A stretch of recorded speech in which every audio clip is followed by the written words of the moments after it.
Student, जैसा कि हमने कल बताया था कि हमारा 7th टॉपिक चल रहा है भाषा बौद्ध गम्यता में प्रवीणता का मूल्यांकन। तो ये हमारा आधा हो गया था। बाकी मैंने बोला था कि मैं कल कराऊंगी क्योंकि लंबा है ये टॉपिक। तो आइए शुरू करते हैं। आज भी हमारा 7th टॉपिक ही चलेगा और ये हमारा भाषा बौद्ध गम्यता में प्रवीणता का मूल्यांकन ही रहेगा। तो आइए शुरू करते हैं, लेकिन उससे पहले जो लोग नए हैं वो सब्सक्राइब कर दें। तो चलिए देखते हैं इसमें क्या है। और कल गलती से मेरे मुंह से 2nd टॉपिक निकल गया था, लेकिन वो 7th टॉपिक है, तो माफ़ कीजिएगा। चलिए आइए देखते हैं इसमें क्या है। आगे हमारा जो छूट गया था हम वहीं से शुरू करते हैं।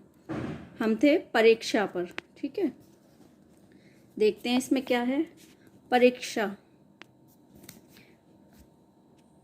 मूल्यांकन की सबसे महत्वपूर्ण विधि परीक्षा है। कक्षा में पढ़ाए गए विषय के आधार पर छात्रों के सम्मुख कुछ प्रश्न प्रस्तुत किए जाते हैं और उनके उत्तरों के आधार पर छात्रों की विषयगत योग्यता की जांच की जाती है। इस प्रक्रिया को ही परीक्षा कहते हैं। ये तो सब जानते ही हैं कि परीक्षा किसे कहते हैं, और ये मूल्यांकन की एक महत्वपूर्ण विधि है। ये क्वेश्चन बन रहा है, शॉर्ट क्वेश्चन, कि मूल्यांकन की सबसे महत्वपूर्ण विधि क्या है, और ये ऑप्शन में होगा तो ये परीक्षा होगा। ठीक है, आगे देखते हैं। यह परीक्षा 3 प्रकार की होती है। ये भी शॉर्ट क्वेश्चन बन रहा है कि परीक्षा कितने प्रकार की होती है, तो वो 3 प्रकार की होती है। और अगर ये नाम दिए होंगे ऑप्शन में तो आपको इन नाम पे टिक करना है। कौन कौन से हैं? लिखित परीक्षा, मौखिक परीक्षा और प्रायोगिक परीक्षा। आइए देखते हैं लिखित परीक्षा क्या होती है। जानते सब हैं, लेकिन फिर भी एक बार देख लेते हैं हम लोग। छात्रों की उपलब्धियों एवं व्यवहार परिवर्तन की जांच जब लिखित रूप से की जाती है तो उसे लिखित परीक्षा कहते हैं। आज के युग में लिखित परीक्षा की सबसे अधिक लोकप्रिय है। देखिए, जब छात्रों ने क्या अचीव किया कि मतलब कितना उनके ज्ञान में बढ़ोतरी हुई और क्या उनकी उपलब्धियां हैं। तो और जब उन्होंने कुछ ज्ञान का अर्जन किया होगा तभी तो उनके व्यवहार में परिवर्तन होगा, और व्यवहार में परिवर्तन को ही उपलब्धि कहा जाता है। मैंने बताया था ना, जो भी छात्र विद्यालय में सीख कर आता है उसे उसकी उपलब्धि कहते हैं। ठीक है, तो वो हम कैसे उसका मूल्यांकन करेंगे? परीक्षा लेकर। तो उसमें महत्वपूर्ण क्या है? परीक्षा में 3 मैंने बताए हैं, लिखित परीक्षा, मौखिक परीक्षा और प्रायोगिक परीक्षा। तो उसमें ये लिखित परीक्षा महत्वपूर्ण परीक्षा है। तो उसमें क्या होता है देखते हैं। आज के युग में लिखित परीक्षा ही सबसे अधिक लोकप्रिय है। देखा है आपने, एग्ज़ाम वगैरह होते हैं तो लिखित परीक्षा ही होती है। इसमें एक समय में लाखों छात्रों को विभिन्न केंद्रों में प्रश्न पत्र वितरित कर दिए जाते हैं और वे उत्तर पुस्तिकाओं की जांच कर उनकी योग्यता का मापन कर सकते हैं। इससे सभी कार्य का लिखित रूप में अभिलेख सुरक्षित रहता है। कभी भी आवश्यकता पड़ने पर उसका पुनर्मूल्यांकन किया जा सकता है। छात्रों को पढ़कर अर्थ ग्रहण करने एवं लिखित रूप से विचारों को अभिव्यक्त करने की योग्यता की जांच करने की यह एक सर्वोत्तम विधि है। देखिए, उनके जो लिखित अभिलेख हैं वह हम कभी भी चाहेंगे वो हमें मिल जाएंगे। ठीक है, वो सुरक्षित रहते हैं और हम उनका मूल्यांकन दोबारा भी कर सकते हैं। आगे है, ये जो लिखित अभिलेख हैं, ये लिखित परीक्षा है, इसके भी 3 रूप हैं। ठीक है, वो क्या है? निबंधात्मक, लघु उत्तर और वस्तुनिष्ठ। निबंधात्मक परीक्षा क्या होती है? जिन प्रश्नों के उत्तर छात्रों को विस्तृत निबंध के रूप में देना होता है, ऐसे प्रश्नों पर आधारित लिखित प्रश्न परीक्षा को निबंधात्मक परीक्षा कहा जाता है। इसमें बच्चों को विषय से संबंधित प्रश्नों पर आधारित प्रश्न पत्र दिया जाता है। प्रश्न पत्र में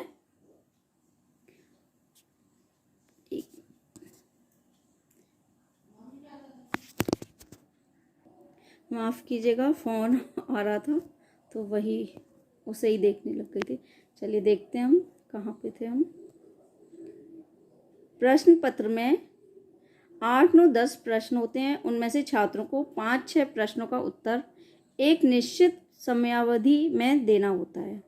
तो इसमें कुछ नहीं है, इसमें वही है कि निबंधात्मक प्रश्न क्या होते हैं और वो कितने होते हैं, तो कितने का उत्तर उन्हें देना होता है। चलिए आगे देखते हैं। क्रियात्मक परीक्षा के गुण।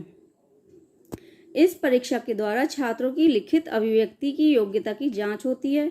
पढ़कर अर्थ ग्रहण करना, विचारों का संग्रह करना, विचारों का संश्लेषण करना, विचारों को व्यवस्थित करना एवं उचित भाषा तथा क्रम में अभिव्यक्ति करना तीव्र गति से लिखना आदि योग्यताओं का मूल्यांकन करने के लिए निबंधात्मक परीक्षाएं सबसे अच्छा साधन है। तो ये आपकी समझ में आई गई होगी, और वैसे भी जानते ही होते हैं कि निबंधात्मक परीक्षाएं क्या होती हैं, तो इसमें समझाने जैसा कुछ है नहीं। बस ये आप लोग शॉर्ट क्वेश्चन में ये आ सकता है, तो आप लोगों को पता ही होगा क्या आंसर देना है, और नहीं हो तो आप लोग देख लीजिएगा एक बार। निबंधात्मक परीक्षा के दोष। देखिए, हर चीज़ में कुछ गुण भी होते हैं, कुछ अवगुण भी होते हैं, ये तो है ही, तो इसके दोष भी हैं, देखते हैं। उपरोक्त गुणों के होने पर भी यह परीक्षा दोष मुक्त नहीं है। पर प्रश्न पत्र के 10-12 प्रश्नों में से केवल 5-6 प्रश्नों का उत्तर देने की परंपरा के कारण छात्र विषय का पूर्ण ज्ञान नहीं प्राप्त करते हैं, बल्कि कुछ संभावित प्रश्नों को तैयार कर लेते हैं। प्रश्न पत्र में भी पाठ्यक्रम के कुछ ही अंश पर प्रश्न पूछे जाते हैं। अब इसमें यही कमी है कि छात्रों को पता है कि इतने क्वेश्चन आने हैं और उतने में से हमें इतने करने हैं, तो वो पूरा तैयार नहीं करते, ये तो है ही। खैर, तो वही कुछ कमी भी होती है हर चीज़ में, और कुछ अच्छाई भी होती हैं। दो पहलू होते हैं हर चीज़ के, देखते हैं आज। अतः छात्र पूरे पाठ्यक्रम का अध्ययन नहीं करते, इनसे विषय की आंशिक जांच ही हो पाती है। लघु उत्तरीय परीक्षा। जिन प्रश्नों का उत्तर बहुत छोटा अर्थात 1, 2, 3 या 4 पंक्तियों में देना होता है, लघु उत्तर परीक्षा कहा जाता है। यह निबंधात्मक परीक्षा का ही परिष्कृत रूप है। इनमें निबंधात्मक परीक्षाओं की अपेक्षा अधिक प्रश्न पूछे जा सकते हैं, अतः यह पाठ्यक्रम के अधिक अंश से संबंधित ज्ञान की जांच करती है।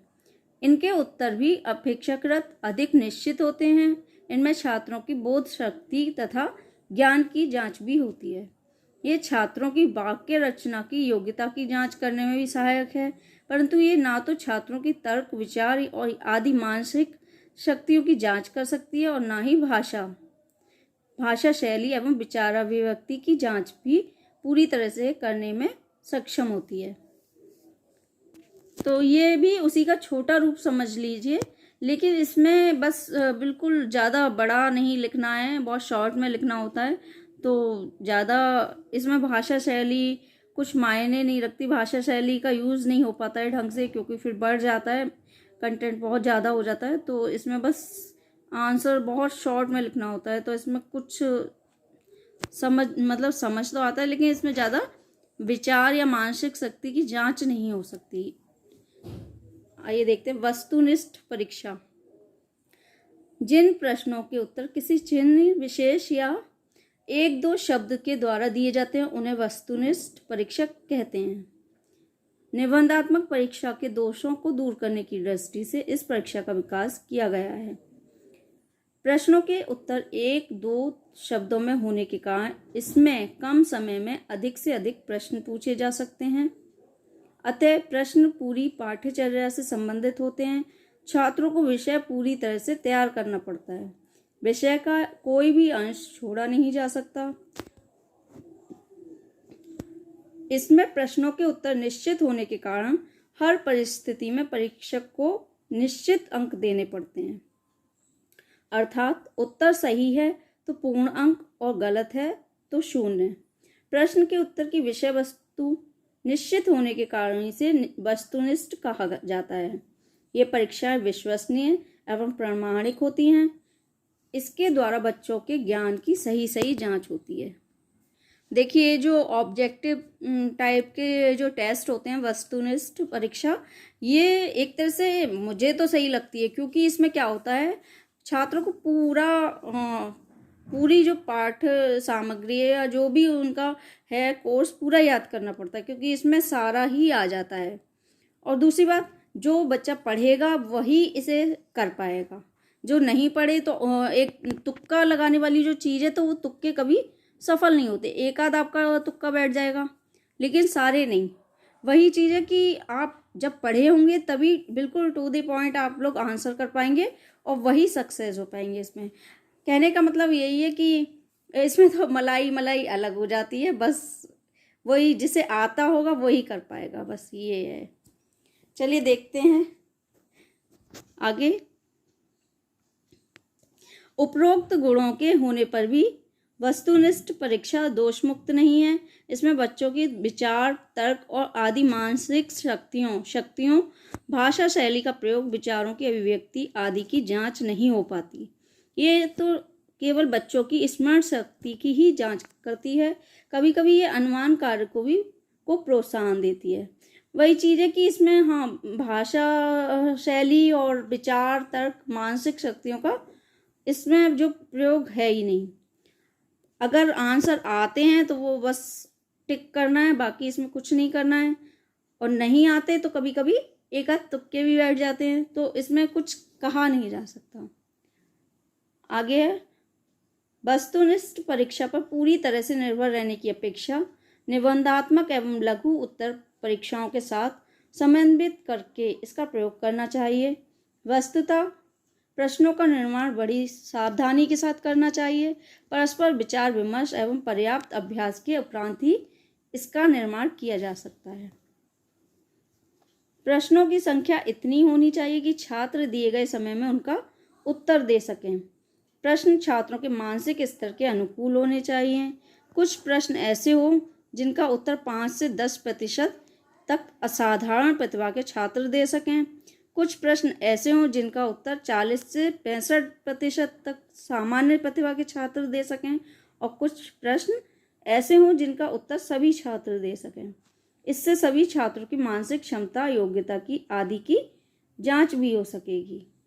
देखिए, प्रश्नों का जो चयन होता है ना, ऐसे जो वस्तुनिष्ठ परीक्षा में, तो वो तीनों तरह के छात्रों को ध्यान में रख के करना पड़ता है। साधारण छात्र जो सामान्य प्रतिभा के होते हैं, असाधारण, है ना। तो मतलब ये नहीं कि हमने एक से प्रश्न दे दिए। अगर एक से दे देंगे तो भाई जो जिनका मेंटल लेवल कम है वो तो सॉल्व नहीं कर पाएंगे। तो हमें सबका ध्यान रख के ही ऐसे प्रश्न तैयार करने चाहिए। आगे देखते हैं, मौखिक परीक्षा।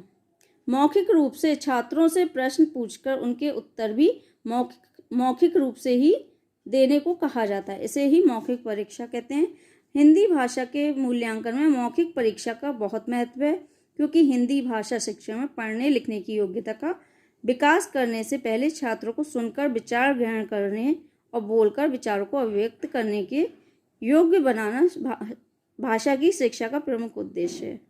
इसमें समझाने जैसा कुछ नहीं है, आप लोग जानते ही होंगे। चलिए आगे बढ़ते हैं। हम दैनिक जीवन में पढ़ने लिखने से अधिक कार्य सुनने और बोलने का करते हैं। कार्य सुनने और बोलने का करते हैं। भाषा के दो रूपों मौखिक एवं लिखित में से व्यवहारिक जीवन में मौखिक रूप का प्रयोग अधिक होता है। ये तो है ही, हर चीज़ हम लिख के तो करते नहीं हैं, बोल के ही ज़्यादा करते हैं। आगे, मौखिक रचना ही लिखित रचना का आधार है। अतः हिंदी के मूल्यांकन में मौखिक अभिव्यक्ति की योग्यता की जांच करना भी उतना ही आवश्यक है जितना लिखित अभिव्यक्ति की योग्यता की जांच करना। चलिए आगे बढ़ते हैं। अच्छी परीक्षा के गुण या मूल्यांकन का महत्व। इसमें से शॉर्ट क्वेश्चन बन सकते हैं कि अच्छी परीक्षा के गुण क्या हैं और उनका मूल्यांकन का महत्व क्या है। तो पहला ये है विश्वसनीयता। ये मैंने पहले भी आपके कराए हैं। विश्वसनीयता बहुत जरूरी है। वैधता, वस्तुनिष्ठता, व्यापकता, विभेदीकरण, ये सारे गुण होते हैं। तो इनमें से कोई भी शॉर्ट क्वेश्चन में आ सकता है ऑप्शन में। विश्वसनीयता, एक अच्छी परीक्षा विश्वसनीय होती है। इसका तात्पर्य यह है कि परीक्षा द्वारा होने वाला मापन प्राय अविचल होता है। ठीक है, ये मैंने आपको करा दिए हैं। अगर कोई दिक्कत हो तो मैं दोबारा करा दूंगी, लेकिन मैं सोची जल्दी जल्दी कोर्स आगे बढ़े इस चक्कर में। वैधता का अभिप्राय है अभिप्राय सापेक्षता, अर्थात जब परीक्षा द्वारा अभिष्ट लक्ष्य का मापन होता है तभी उसे वैध कहा जा सकता है। देखिए, विश्वसनीयता का क्या है, जब भी हम उसको करें उस परीक्षा को करें, जितनी बार भी करें। वही पहले मैं करा चुकी हूँ कि 1 बार 2 बार 4 बार, लेकिन उसका मूल्यांकन करने पर रिजल्ट एक ही आना चाहिए, ठीक है। और वैधता आपको पता ही है कि ऐसे क्वेश्चन, ऐसे प्रश्न तैयार किए जाएं कि जिनका आंसर एक ही हो, कि अनुमान पे ना आधारित हो उनका आंसर, एक ही आंसर हो, और उसे वैधता कहते हैं, ठीक है। आगे देखते हैं। वस्तुनिष्ठता, ब्लर हो गया है, थोड़ा रुकिए, दिखाई नहीं दे रहा है, 1 मिनट, बहुत टाइम खराब हो जाता है ब्लर होने के चक्कर में। देखते हैं अभी।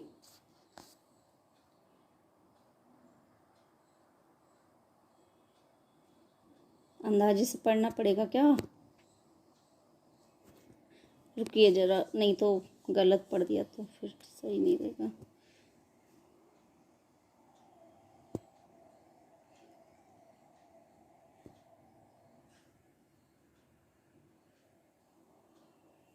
चलिए दूर से पढ़ती हूँ क्योंकि वो दिखाई नहीं दे रहा है। एक अच्छी परीक्षा वस्तुनिष्ठ होती है। एक वस्तुनिष्ठता में व्यक्तिनिष्ठ तथ्यों का लोप होता है। छात्र छात्राओं का मूल्यांकन निष्पक्ष होता है। अभी भी ब्लर है ये। व्यापकता, व्यापकता से तात्पर्य है, बिल्कुल नहीं दिखाई दे रहा है, मापित होने वाली राशि में अधिक तत्वों को सम्मिलित करना। अब क्लियर हो शायद, पास से तो क्लियर दिखाई नहीं दे रहा है, दूर से तो अभी थोड़ा दिखाई दे रहा है, पता नहीं कैमरे में क्या हो गया है दूर से पढ़ने में। अब दूर से, हाँ अब सही है। देखिए दोबारा से पढ़ देती हूँ कि व्यापकता से तात्पर्य मापित होने वाली राशि में अधिक तत्वों को सम्मिलित करना। आगे है विभेदीकरण। एक अच्छी परीक्षा की 5वीं विशेषता है उसका विभेदी होना। ऐसी परीक्षा के द्वारा उच्च और निम्न योग्यता वाले छात्रों को में विभेद हो जाता है, ठीक है। ये समझ आ गया होगा कि निम्न योग्यता वालों में और उच्च योग्यता वालों में विभेद करने को ही विभेदीकरण कहते हैं। ये क्या है? अच्छी परीक्षा के गुण और मूल्यांकन का महत्व। आगे देखते हैं। उपयोगिता और व्यवहारशीलता। उपयोगिता या व्यवहारशीलता एक अच्छी परीक्षा की अंतिम विशेषता है। एक अच्छी परीक्षा का अर्थ है कि अच्छी परीक्षा उपयोगी तो होती है, साथ में सफलतापूर्वक व्यवहार में लाई जा सकती है। हिंदी में मूल्यांकन का अंत में यही सार निकलता है कि मूल्यांकन द्वारा यह ज्ञात हो जाता है कि उद्देश्यों की पूर्ति कहाँ तक हो सकी है, तथा यह भी ज्ञात हो जाता है कि समुचित उपचारात्मक अनुदेशन दिया गया है कि नहीं। मूल्यांकन द्वारा छात्र छात्राओं की कमजोरी को ज्ञात किया गया है कि नहीं। ये उपयोगिता क्या है? इसकी उपयोगिता है इसकी किसकी? अच्छी परीक्षा के उपयोगिता क्या है कि व्यवहारशीलता। एक अच्छी परीक्षा की अंतिम जो वो गुण है वो व्यवहारशीलता होनी चाहिए। एक अच्छी परीक्षा का अर्थ है कि अच्छी परीक्षा उपयोगी तो हो ही, साथ में सफलतापूर्वक व्यवहार में लाई जा सकती है। और हिंदी का मूल्यांकन का अंत में यही सार निकलता है कि मूल्यांकन द्वारा यह ज्ञात हो जाता है कि उद्देश्यों की पूर्ति कहाँ तक।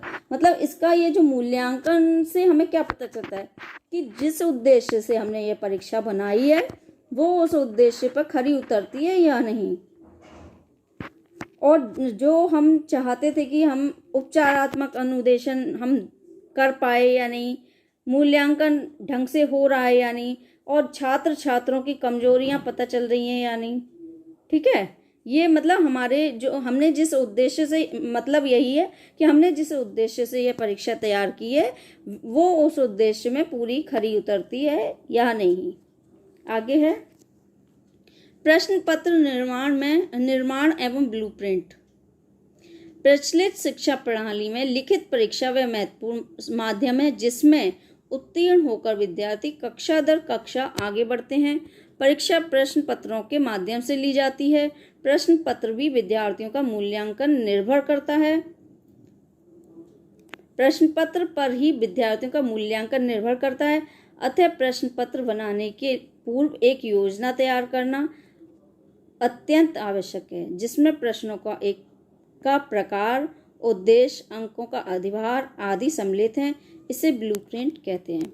देखिए, ये शॉर्ट क्वेश्चन बन रहा है कि ब्लूप्रिंट होता क्या है। तो ब्लूप्रिंट में क्या होता है? प्रश्नों का प्रकार, उद्देश्य, अंकों का अधिभार आदि सम्मिलित होते हैं ब्लूप्रिंट में, ठीक है।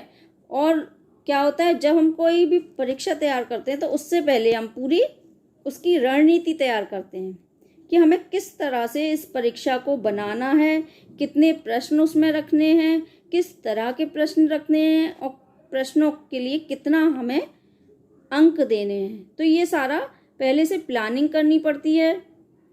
इसी पर मूल्यांकन निर्भर करता है। प्रश्न पत्र पर ही क्या करता है, विद्यार्थियों का मूल्यांकन निर्भर करता है।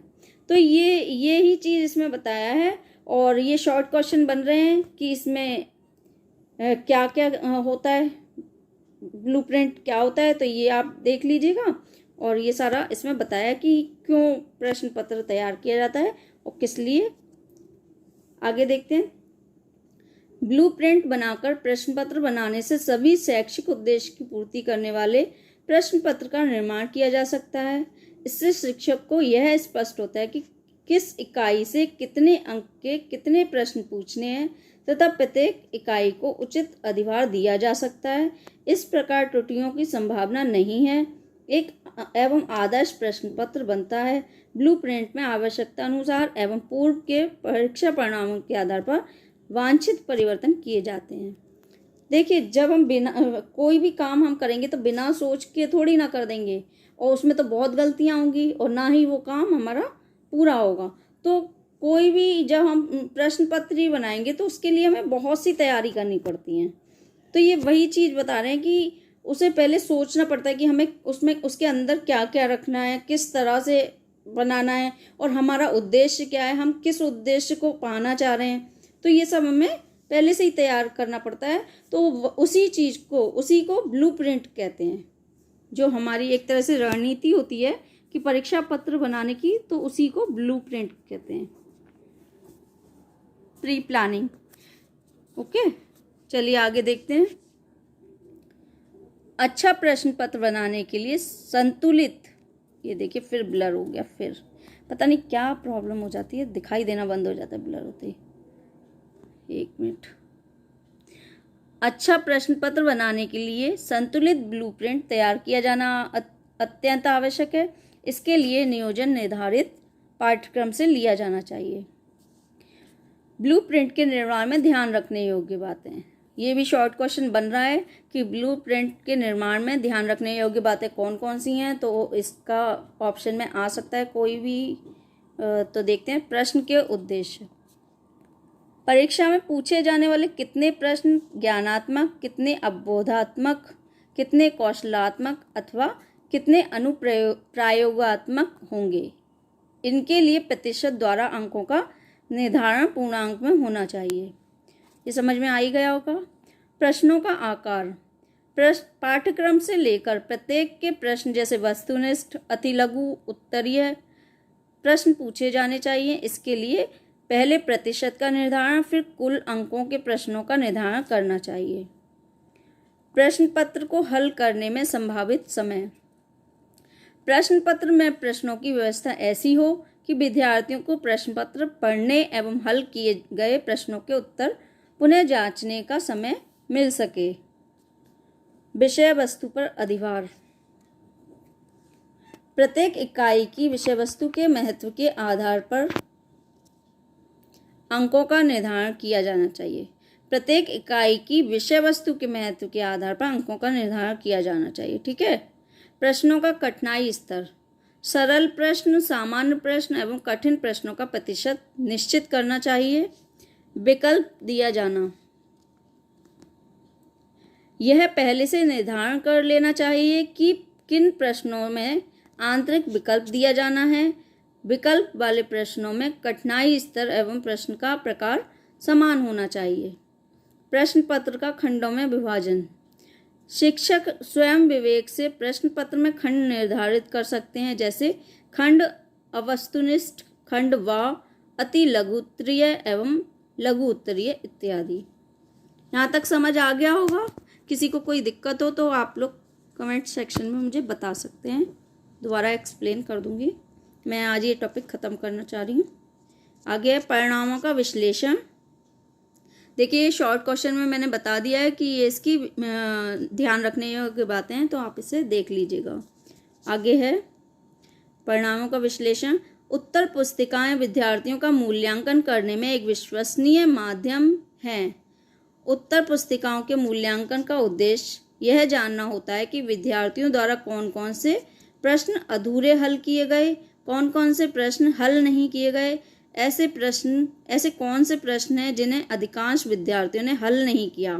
विद्यार्थियों को होने वाली कठिनाइयों का ज्ञान हो जाता है तथा शिक्षक अगले सत्र के लिए शिक्षण की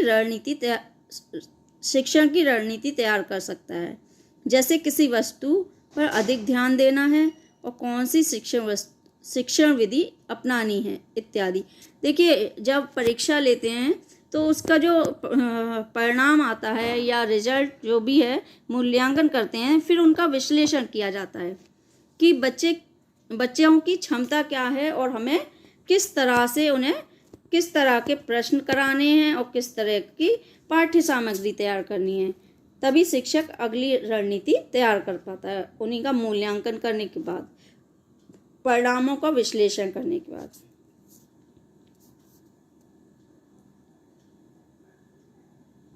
कहाँ पे थे हम लोग?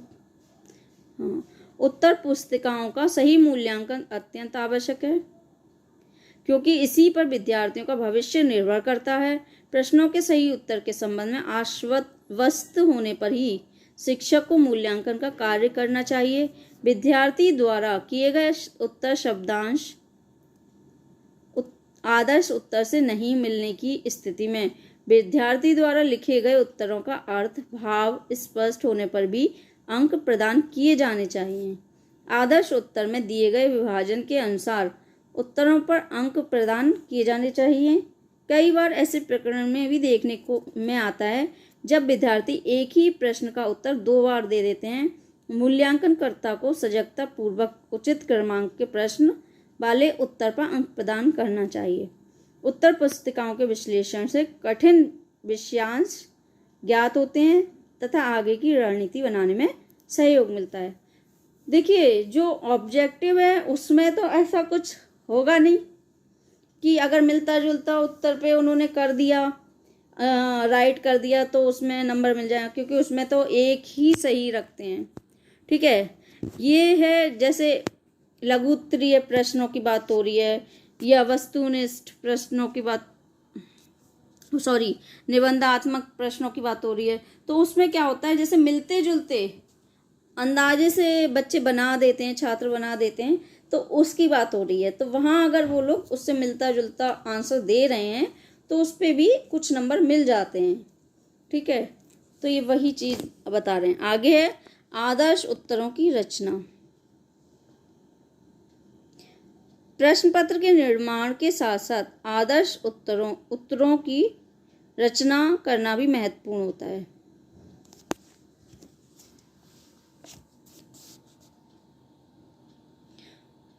फिर ब्लर हो गया, एक मिनट। वस्तुनिष्ठ प्रश्नों के लिए आदर्श उत्तर निर्माण करने में विशेष कठिनाई नहीं होती, किंतु लघुत्तरीय व निबंधात्मक प्रश्नों के आदर्श उत्तरों की रचना में अधिक सावधानी की आवश्यकता होती है। भाषा में अभिव्यक्ति के अनेक स्तर हो सकते हैं। हर विद्यार्थी अपने विचारों की विविधता के साथ अभिव्यक्ति करता है, अतः आदर्श उत्तरों की भाषा सहज, सरल और प्रश्नों की मांग के अनुरूप होनी चाहिए। देखिए वस्तुनिष्ठ जो प्रश्न है उसमें ये इस तरह के क्वेश्चन करने में बहुत कठिनाई होती है, क्योंकि इनमें भाषा शैली का बहुत महत्व होता है। ठीक है, लेकिन वस्तुनिष्ठ शैली में भाषा शैली इतनी यूज़ नहीं हो पाती है। लेकिन लघु उत्तरीय व निबंधात्मक प्रश्न होते हैं, इनमें आदर्श प्रश्नों की रचना अच्छी तरह की जा सकती है। तो यही चीज़ है। तो आज हमारा ये 7th टॉपिक कंप्लीट हो गया है। अब जो नेक्स्ट वीडियो होगा वो हमारा 8th टॉपिक का होगा। जो भी हमारा 8th टॉपिक होगा, मेरे ख्याल में हिंदी पेडागोजी के खाली 2 ही वो रह गए हैं शायद, 2 टॉपिक ही होंगे शायद, 2 या 3 होंगे। अब 2 या 3 ही होंगे, देखते हैं जितने भी होंगे हम लोग अपने कराते चलेंगे। आप लोग भी अच्छे से करते जाइए, मैं करा दे रही हूँ। आप लोग का काम है याद करना। ये अब जब आप लोग याद करेंगे तभी तो कुछ हो पाएगा। ये तो बस मैं तैयारी करा सकती हूँ, आपको बता सकती हूँ कि क्या क्या आएगा, उसे एक्सप्लेन कर सकती हूँ, लेकिन अच्छी तरह देखना आपका ही काम है, याद करना आपका ही काम है। तो आप लोग इसे अच्छे से याद करिए और बहुत अच्छे से तैयारी करिए, और मैं ऐसे ही अपने और कोर्स के वीडियो बनाती जाऊँगी। Thanks for watching.